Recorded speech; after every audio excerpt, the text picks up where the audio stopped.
Hi guys, and welcome to another Hero of the Week. This week's hero is Michael Walker, a host at Novara Media, who ventured into the hellhole that is GB News and not only took on two hosts, but also held their boss, the co-founder of the channel, to account over comments he made online about Muslims in Britain.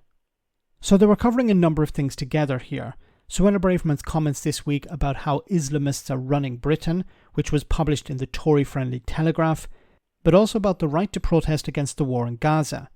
Michael wiped the floor with these two fools. Have a listen.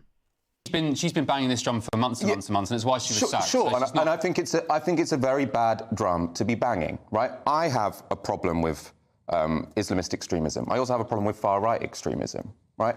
And well, 90% of suspects on the terror watch list in this country are Islamist extremists. So two MPs have been killed in the past decade, one by a far-right extremist, one by an Islamist extremist. Now, as you've sort of recognised there, I think one problem with Islamist extremism is it has led to more acts of terrorism. My problem with far-right extremism is it has way more access to power.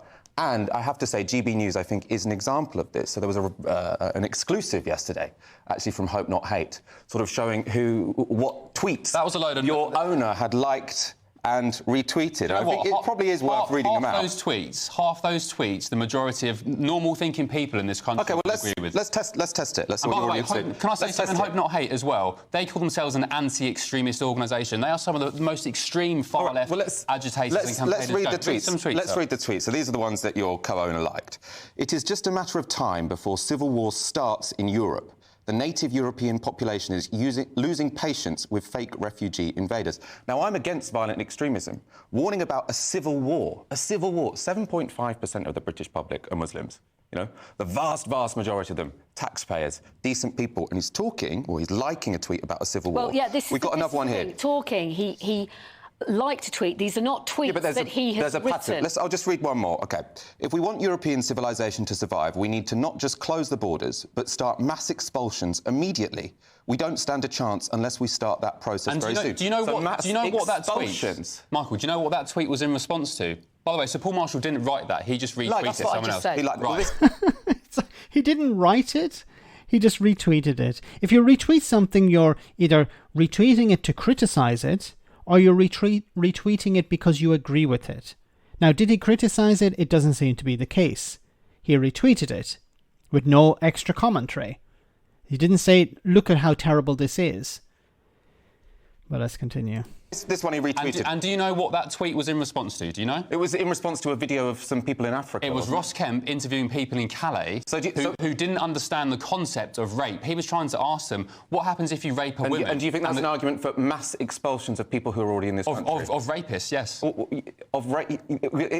aren't enough rapists to have mass expulsions of rapists. He is talking about people's ethnic backgrounds. That tweet from a figure on the centre-right was referring to Islamic rapists. One more tweet. So this is one he did retweet. Pascal's wager in the 21st century. God may or may not be real, but the other side is so passionate, so committed to worshipping Satan, evil, homosexuality and corrupting children that even if God wasn't real, believing in him to fend these demons off is preferable. Now, as a homosexual, I find that somewhat offensive. Well, so I think if we are talking about extremism in this country, yes, there are some extremist radical Muslims, are not here to actually defend but there is also a channel. See, the problem here, as Michael perfectly pointed out, the difference between the Islamist extremists and the far-right extremists is the far-right want power. They have access to power. And the likes of GB News amplify these voices. They give them legitimacy. They aren't legitimate, but they provide this sense of legitimacy. These are concerns that ordinary people have. This is the silent majority being listened to. This is the type of rhetoric that they've been pushing. This used to be fringe. This used to be things that we wouldn't hear about, apart from the likes of the BMP. But they have been amplified over the last 10, 15 years. You know, you're seeing, just think about it for a moment. Suella Braverman was able to publish an article in the Telegraph. I don't know how many people read the Telegraph, but it's a major newspaper in Britain, claiming that Islamists are in charge of Britain. This is the sort of thing you would read on a pamphlet of the BMP 20 years ago. That'd be stuck on a wall somewhere. That would be ignored that would be laughed at. And now you have a former Home Secretary, a potential leader of the Conservative Party, publishing these things in a mainstream newspaper. And it has been, in a sense, legitimized, I don't like using that term, by media like this.